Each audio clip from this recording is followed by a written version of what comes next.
കഴിഞ്ഞ ദിവസം പ്രമുഖ ചലച്ചിത്ര നടിയെ തട്ടിക്കൊണ്ടുപോയി ഉപദ്രവിക്കാൻ ശ്രമിച്ച കേസിൽ പോലീസ് തിരയുന്ന മുഖ്യപ്രതിയാണ് പൾസർ സുനി എന്ന സുനിൽകുമാർ. സിനിമയിലെ വില്ലന്മാരെ വെല്ലുന്ന ജീവിതമാണ് പൾസർ സുനിയുടേത്. ഇതിനു മുമ്പും ക്രിമിനൽ കേസുകളിൽ സുനി പ്രതിയായിട്ടുണ്ട്. ഇളമ്പകം പിള്ളീൻ നെടുവേലിക്കുടി സ്വദേശിയാണ് പൾസർ സുനി എന്ന 35-കാരൻ. അനേകം കേസുകളിൽ പ്രതിയായ പൾസർ സുനി സിനിമയിലെ ചില കഥാപാത്രങ്ങളെ പോലെ തന്നെ ഇരട്ടമുഖമുള്ള ആളാണ്.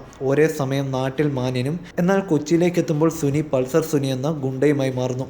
ആഡംബര വാഹനങ്ങളിൽ ഇയാൾ ഇടയ്ക്കിടെ കൊച്ചിയിൽ നിന്നും നാട്ടിലേക്ക് എത്താറുണ്ട്. പൾസർ ബൈക്കുകളോടുള്ള പ്രിയമാണ് സുനിൽകുമാറിനെ സുഹൃത്തുക്കൾക്കിടയിൽ പൾസർ സുനിയാക്കിയത്. പിന്നെ അത് ഇരട്ടപ്പേരായി മാറി. നാട്ടിലെത്തി അയൽവാസികളോടും സുഹൃത്തുക്കളോടും കമ്പനി കൂടിയ ശേഷം തിരികെ പോകും. പിന്നെ വരുന്നത് മാസങ്ങൾക്ക് ശേഷമായിരിക്കും. പലതവണ ജയിലിൽ കഴിഞ്ഞിട്ടുള്ള ഇയാൾ പഠനകാലം മുതലേ കേസിലും അക്രമ സംഭവങ്ങളിലും പെട്ടുതിരുന്നതായി നാട്ടുകാർ പറയുന്നു. അച്ഛനും അമ്മയും സഹോദരിയും അടങ്ങിയ സാധാരണ കുടുംബത്തിലെ അംഗമാണ് സുനിൽ. കോടനാട് സ്റ്റേഷൻ പരിധിയിലാണ് ഇയാൾ താമസിക്കുന്നത്. ഈ സ്റ്റേഷനിൽ 2006 രജിസ്റ്റർ ചെയ്ത ബൈക്ക് മോഷണമാണ് ഇയാൾക്കെതിരെയുള്ള ഏക കേസ്. ഇയാൾ പ്രതിയായ മറ്റ് കേസുകളെല്ലാം നാടിന് പുറത്താണ്. ഭീഷണിപ്പെടുത്തി പണം തട്ടൽ, വാടകയ്ക്കെടുത്ത കാറുകൾ തിരികെ നൽകാതെ കബളിപ്പിക്കൽ തുടങ്ങിയ ക്രിമിനൽ കേസുകളിലും ഇയാൾ പങ്കാളിയായിട്ടുണ്ട്. ഇപ്പോൾ നടിയെ തട്ടിക്കൊണ്ടുപോയതുമായി ബന്ധപ്പെട്ട് വാർത്തകളിൽ നിറയുമ്പോൾ ഇതിനു മുമ്പും സമാനമായ ക്രിമിനൽ പ്രവൃത്തികൾ ഇയാൾ നടത്തിയിട്ടുണ്ടെന്നാണ് ചില ഓൺലൈൻ മാധ്യമങ്ങൾ റിപ്പോർട്ട് ചെയ്യുന്നത്.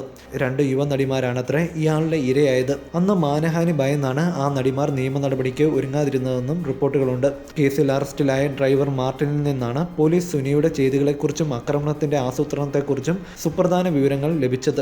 ഇതിനു മുമ്പ് അപമാനിച്ച നടിമാരുടെ ചിത്രങ്ങൾ പകർത്തിയ സുനി അതുപയോഗിച്ച് അവരെ ബ്ലാക്ക്മെയിൽ ചെയ്ത് വൻ തുക തട്ടിയെടുത്തതായും മാർട്ടിൻ വെളിപ്പെടുത്തി. സംഭവവുമായി ബന്ധപ്പെട്ട് ഇതുവരെ 3 പേരെയാണ് പോലീസ് പിടികൂടിയിരിക്കുന്നത്. കുപ്രസിദ്ധ ഗുണ്ടയും നിരവധി പോലീസ് കേസുകളിൽ പ്രതിയുമായ വടിവാൾ സലീം, കണ്ണൂർ സ്വദേശി പ്രദീപ് എന്നിവരാണ് കോയമ്പത്തൂരിൽ അറസ്റ്റിലായത്. You're watching me on metromatney.com. on metromatney.com. metromatney.com. Subscribe for more videos. Subscribe for more videos. Subscribe here for more videos. Subscribe now.